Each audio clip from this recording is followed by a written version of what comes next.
Aqui tem artesanato, arquitetura, culinária, escultura, pintura, muita literatura. Não é à toa que a chamam de Fortaleza da Cultura.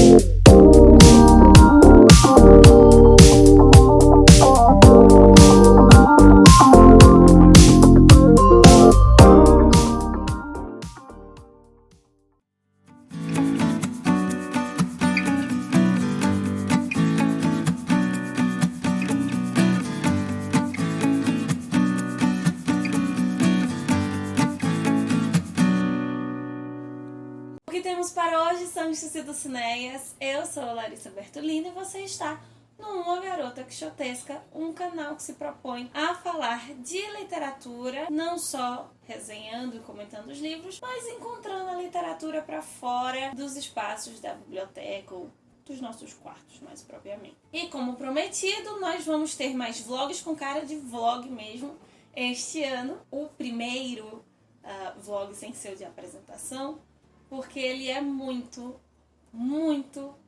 especial pra mim e pra história do canal. Só vai ser superado por outro depois que nós queremos fazer. Como alguns de vocês sabem, quando eu abri o canal, eu morava aqui em Recife, eu vim visitar a cidade uma vez, passear, e visitei a Casa da Cultura, que é uma antiga casa de detenção aqui de Recife. Naquela época eu já tinha algumas referências literárias de algumas coisas que haviam se passado ali, viraram livros ou que inspiraram livros. E eu tinha muita vontade de fazer um vídeo, alguma coisa, promovendo essa literatura, esses livros ali. Eu visitei a Casa da Cultura em outros momentos. Esse ano eu visitei agora com os meus pais. Vou compartilhar isso com vocês. Mas esse ano ainda eu quero voltar lá e gravar esse vídeo especial sobre literatura, sobre essa obra específica que tinha na minha cabeça naquele momento. Esse vlog de hoje é mais pra gente aproveitar essa retomada pós-pandemia, podendo andar, visitar, ver os lugares, conhecer.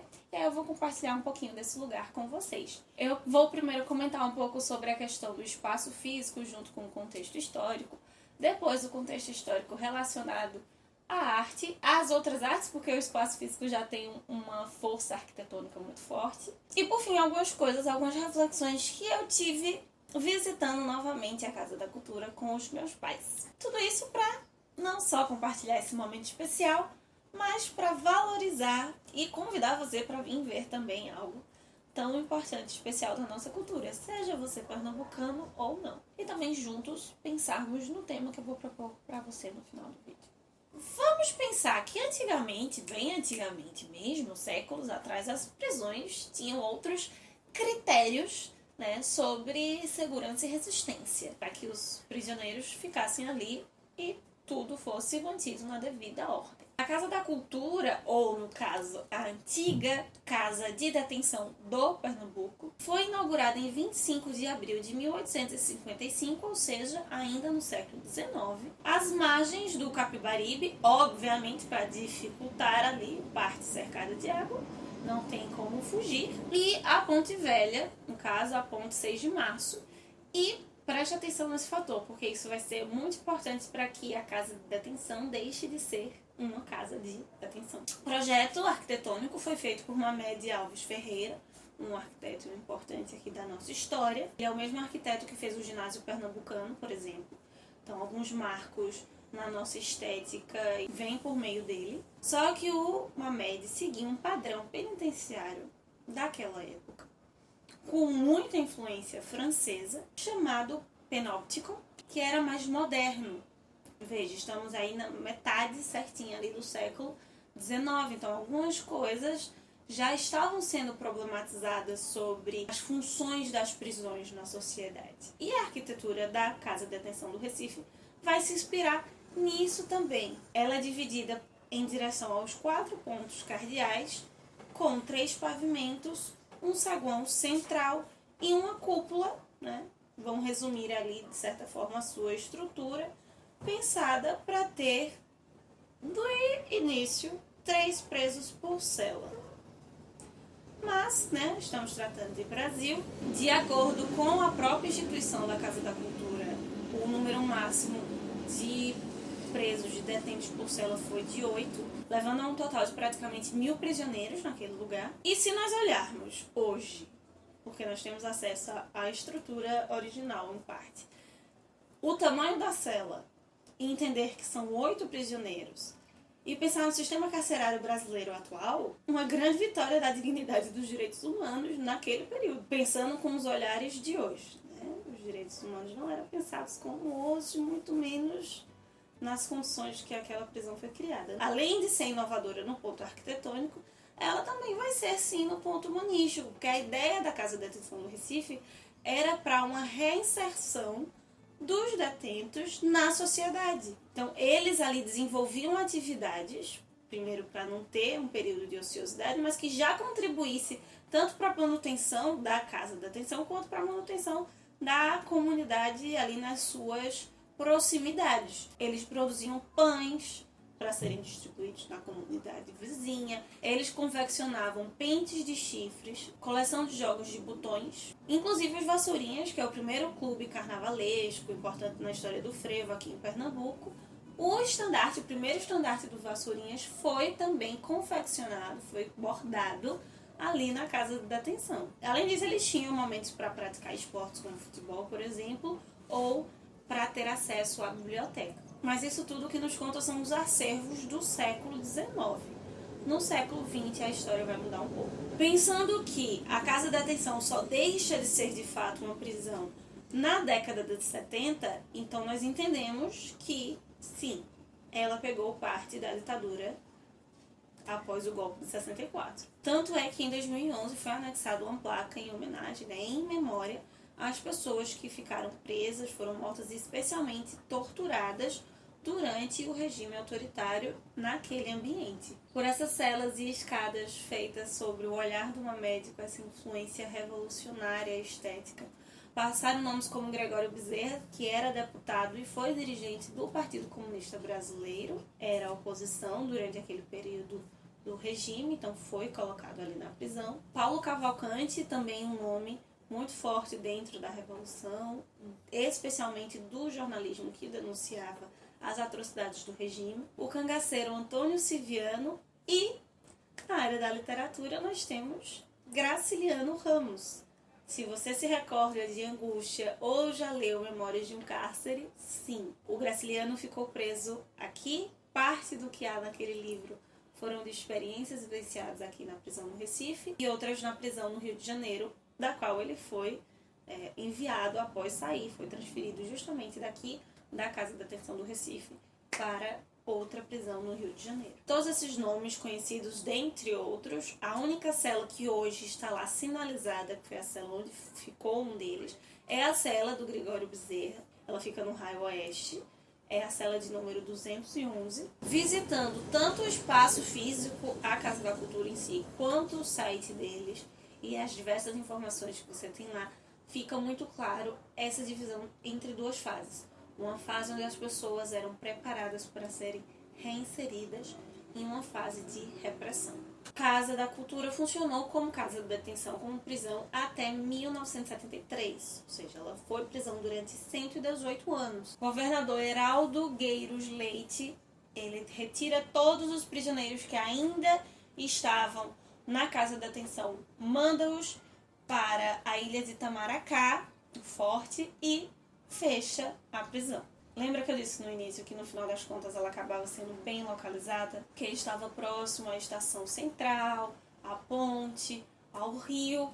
Então, de certa forma, no final quase, ainda não, mas no final do século XX, já não seria muito interessante ter prisioneiros tão próximos ali na cidade. Por isso eles são enviados para a ilha. Só que 10 anos antes disso acontecer, e veja bem, exatamente um ano antes de se instalar o regime ditatorial, o Francisco Brenan havia pensado, elaborado um projeto de restauração, revitalização, um projeto de cuidado cultural com aquele espaço. Só que, por causa do regime, esse projeto ficou engavetado. Só que aí, mais de 10 anos depois, 3 anos certinho após o Gueiros Leite ter encerrado de vez as atividades ali do ambiente, agora finalmente, como chefe da Casa Civil, em 14 de abril de 1976, Junto com os arquitetos Lina Mobardi e Jorge Martins Júnior, o Francisco Brenan consegue colocar o seu projeto em prática e restaurar e reinaugurar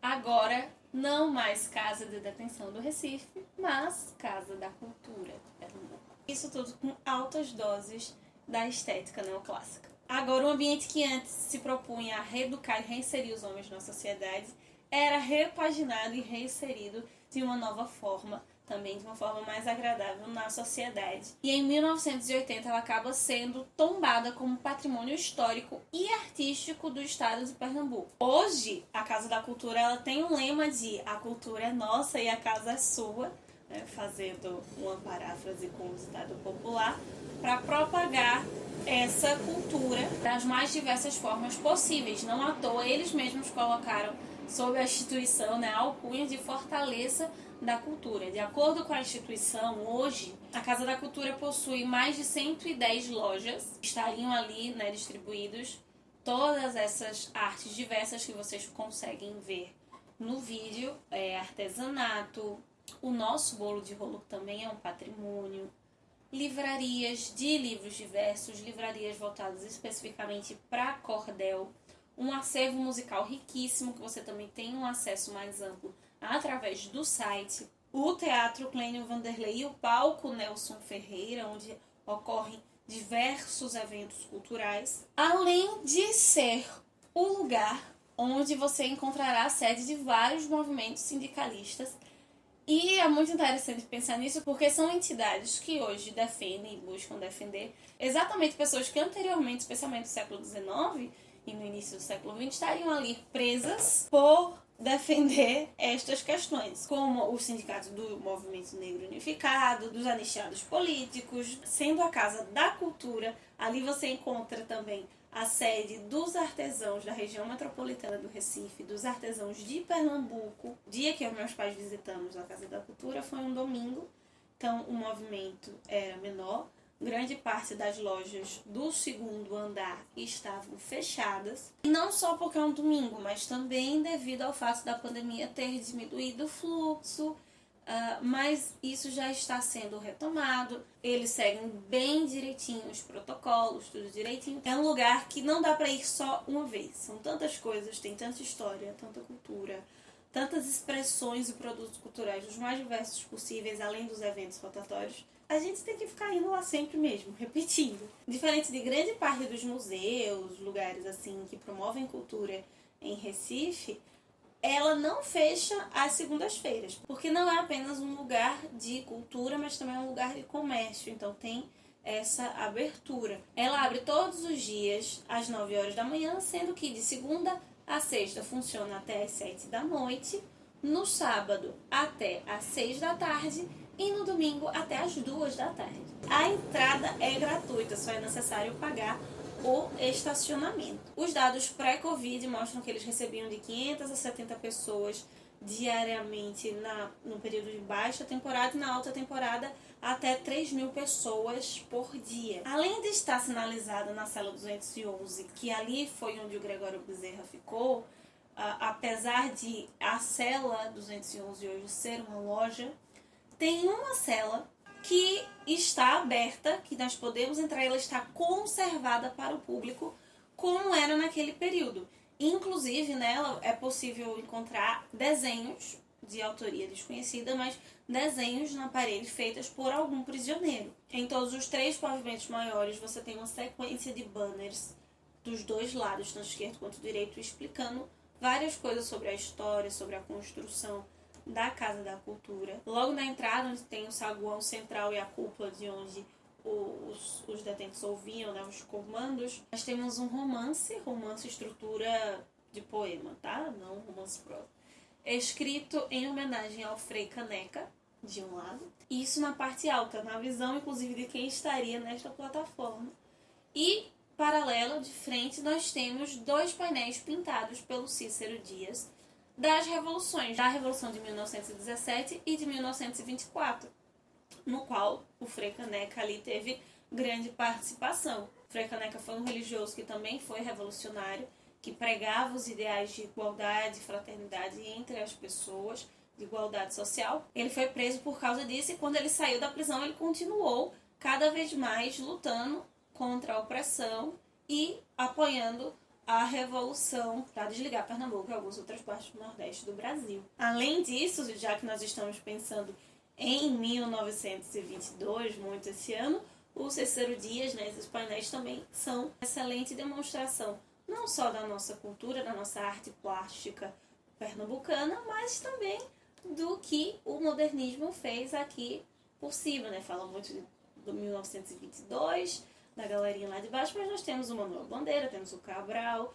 temos o Cícero Dias e outros artistas pernambucanos que estavam vivenciando também o modernismo à sua maneira. E eu já te pergunto, se você veio por aqui, se você já visitou a Casa da Cultura, coloca aqui nos comentários e diz o que foi que mais chamou a atenção, o que mais te tocou, porque eu vou compartilhar com você agora o que mexeu mais comigo. Como a Casa da Cultura está cheia de arte por todos os lados, em alguns pequenos momentos você acaba esquecendo que está numa prisão, que está num lugar que cerceou a liberdade de muita gente. As paredes grossas, as janelas extremamente altas, as celas têm um teto muito alto e as janelas estão muito acima do campo de visão. Então, por mais que seja tudo muito bem iluminado, você não vê o lado de fora. A mata linda que está fora. Uma das coisas que eu fiquei pensando enquanto eu estava lá foi novamente a importância da arte e da cultura nesse período de isolamento. E aí pensando na primeira fase dessa prisão, né, usando-se da arte, da utilidade pública para reeducar e reinserir esses homens na sociedade. Ao mesmo tempo, a segunda fase você tem uma barbárie muito forte. Então, de certa forma, antes de ser chamada Casa da Cultura, aquele ambiente já era uma casa de cultura, tanto na tentativa de reinserção, quanto quando estava com barbárie. Porque se nós pensarmos em cultura enquanto tudo que for produção humana, nós temos exatamente nesse lugar os dois extremos. Tanto naquele período quanto hoje, quando nós vemos as artes lindas, maravilhosas, e lembramos que aquilo ali foi uma prisão. Me fez lembrar muito do isolamento, que nós ainda vivemos em certo nível, né? Mas no início da pandemia, o isolamento naquele grau. Mas a visita à Casa da Cultura nesse período, nesse dia, com os meus pais, me fez pensar em outro tipo de isolamento. Quando Paulo escreveu o livro aos Romanos, ele estava na prisão. Paulo está falando sobre a lei de Deus, dizendo que a lei de Deus é a lei do amor, que protege, que cuida. Mas aí, no verso 23, ele diz o seguinte: contudo, existe uma outra lei atuando nos membros do meu corpo, que está em guerra com a minha mente, fazendo-me prisioneiro da lei do pecado que age no meu corpo. A pandemia nos isolou e, com isso, nós tivemos que olhar mais para nós mesmos. Parte desse momento de isolamento, de prisão, nós só tínhamos a nós. Mesmo que você estivesse com outras pessoas em casa, você é obrigado a passar mais tempo com você mesmo, com a sua própria mente, com o seu próprio cérebro. E nós passamos a ter mais noção das nossas falhas, dos nossos defeitos, daquilo que nós não gostamos, daquilo que muitas vezes nós recriminamos nas outras pessoas e nós estamos fazendo deliberadamente. E da mesma forma que muitas vezes na visita você fica admirado com a cultura, com a beleza, que é a ideia do projeto, é realmente tirar, né, a parte ruim, a parte triste ali da história e trazer e valorizar a cultura pernambucana, mas do mesmo jeito que por vezes na visita eu esquecia, você pode esquecer de que aquilo ali era uma prisão, de que aquilo tem sangue, tem tortura, tem histórias trágicas por trás. Nós fazemos isso com a nossa própria mente, com o nosso próprio corpo. Vamos pintando para os outros e vamos pintando para nós mesmos e não só mudamos, como não permitimos que o Espírito Santo nos ajude a mudar essa imagem, a nos tirar um pouquinho de dentro dessa prisão e nos conduzir nessa reinserção na comunidade que seria o convívio com ele mesmo, né, com o seu corpo, igreja, mas dentro dos princípios eternos. A Bíblia deixa claro que o pecado vai denegrindo, né, vai tirando a imagem de Deus de nós. O homem foi criado à imagem e semelhança de Deus e o pecado vai retirando essa imagem, né, vamos sendo cada vez mais nós, mais da natureza humana, do erro, e menos do reflexo do caráter de Cristo. Mas do mesmo jeito que na primeira casa de detenção tinha a oportunidade de reinserção, tinha a oportunidade de reeducação daqueles prisioneiros, nós também passamos por isso. Nós somos culpados, sim, não merecemos a dignidade nesse sentido espiritual falando, tá? Dentro das prisões é óbvio que é necessário cuidado, controle com os direitos humanos, mas dentro dessa metáfora que o Paulo constrói, né, de prisão, Deus nos dá essa chance de restauração. Só que da mesma forma que as paredes dali, daquele prédio, daquelas esculturas, foram restauradas pelo Brenan. Você tem a estrutura inicialmente do projeto do Mamed, mas tem o traço do Brenan. Existem até algumas faces de anjinhos do neoclássico, que até é possível ver na sua oficina. Tem ali também nas paredes da Casa da Cultura. Da mesma forma, nós somos essas paredes da prisão. Se nós somos a nossa própria prisão, nós também precisamos dessa restauração, uma restauração interna, que tem que ser outro artista que venha e a faça. Ele faz um planejamento, ele faz um projeto. Da mesma forma que o projeto do Brenan estava feito há 10 anos antes de ser colocado em prática, estava feito ainda enquanto a cadeia ainda funcionava, enquanto ainda existiam pessoas lá, o plano da redenção. O nosso plano de restauração estava há muito, muito tempo preparado. E da mesma maneira que os prisioneiros acabavam se tornando úteis, nós mesmo na nossa insignificância temos a oportunidade de sermos restaurados e sermos úteis, sermos usados por Deus para ajudar outras pessoas a vencer as suas próprias prisões também. Mas é uma ação que vai por dentro. É uma ação que não vem de nós mesmos. E eu queria terminar com um versinho do apóstolo do amor. Porque essa restauração, ela vem através do amor. Com isso eu faço um recorte de todos que estavam ali naquela prisão do Frei Caneca. O Frei do amor divino Caneca. Ele com certeza compartilhava um pouco dessas ideias. Frente a tudo que você concorda ou não concorda em questão política em relação a ele. Dentro de tudo isso que está ali representado. Dentro de toda a valorização da cultura que é colocada ali. Que a valorização maior seja essa. Sejam os mesmos ideais, pelo menos humanos, que o Frei Caneca defendia. Então, saberemos com toda a certeza, pelas nossas ações, que estamos do lado de Deus e a nossa consciência estará limpa. Mas, se a nossa consciência estiver pesada e sentirmos que fizemos o mal, o Senhor é maior que a nossa consciência e sabe tudo quanto fazemos. No entanto, meus queridos amigos, se a nossa consciência estiver limpa, podermos ir ao Senhor com segurança e confiança e receber tudo o que pedirmos, porque estamos obedecendo a Ele e fazendo as coisas que lhe agradam. E é isto que Deus diz que nós devemos fazer. Crer no nome do seu Filho Jesus Cristo e amar-nos uns aos outros, como Ele nos mandou fazer. Aqueles que obedecem aos seus mandamentos, estes estão vivendo em Deus e Deus neles. Sabemos que isto é verdade, porque o Espírito Santo que Ele nos deu confirma isso. Talvez de toda a ideia da prisão, a melhor certeza de estarmos livres é quando nós deixamos de fato de viver para nós mesmos e viver um pouquinho mais em prol dos outros. Então é isso, meus queridos cavaleiros andantes. Eu espero que você tenha gostado dessa sugestão. Também que a reflexão possa tocar um pouquinho o seu coração. Me conta as suas impressões se você já visitou. E aqui a gente tem outros vídeos também para te sugerir outros lugares, outros ambientes legais para você visitar. Um bom final de semana. A gente se encontra aqui segunda-feira para conversar sobre mais um episódio da leitura, da jornada de leitura conjunta do Grande Sertão Veredas. Valeu!